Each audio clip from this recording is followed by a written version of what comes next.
পানির মধ্যেই বসবাস, অথচ এক ফোঁটা বিশুদ্ধ পানির জন্য হাহাকার বরগুনার পাথরঘাটার পদ্মা গ্রামের বাসিন্দাদের। 1 মাস আগে নদীগর্ভে বিলীন হয়েছে সেখানকার সুপেয় পানির উৎস হিসেবে থাকা একমাত্র পুকুরটি। এতে বিশুদ্ধ পানির সংগ্রহে মাইলের পর মাইল পথ হাঁটতে হয় গ্রামবাসীকে। বরগুনার পাথরঘাটা থেকে তাওহিদুল ইসলাম শুভর পাঠানো তথ্যচিত্রে বিস্তারিত জানাচ্ছেন সুলাইমান কবির।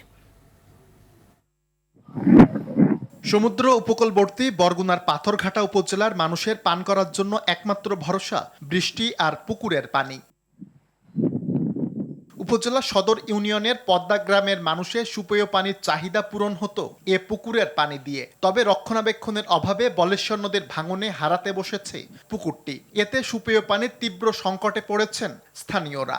এখন ওই পানি দেওয়ার জন্য যদি একটা ব্যবস্থা করা যায় তাহলে আমরা হয়তো 100-150 ফ্যামিলি বা 200 ফ্যামিলি ভালো থাকবে। উজু করার মতো পানি নেই বর্তমানে এই এলাকায়। এখন আমরা খাবার পানি নাই, টোটাল গোসল করতে যাই লাগে 1 মাইল দূর। আমাদের একটা শক্ত একটা পুকুরের দরকার। পুকুর তো আমরা অনেক জায়গায় আবেদন করছিলাম, কোন সময় কোন পুকুর টুকুর কোন কাটা এটা।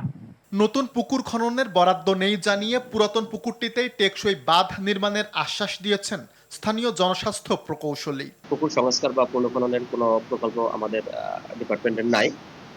যদি এরকমের কোনো প্রকল্প অনুমোদন হয় বা পাস হয়, সেক্ষেত্রে আমরা পুকুরটাকে ফার্স্ট প্রায়োরিটি দেব।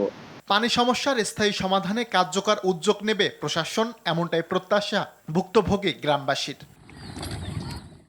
সুলাইমান কবির, RTV।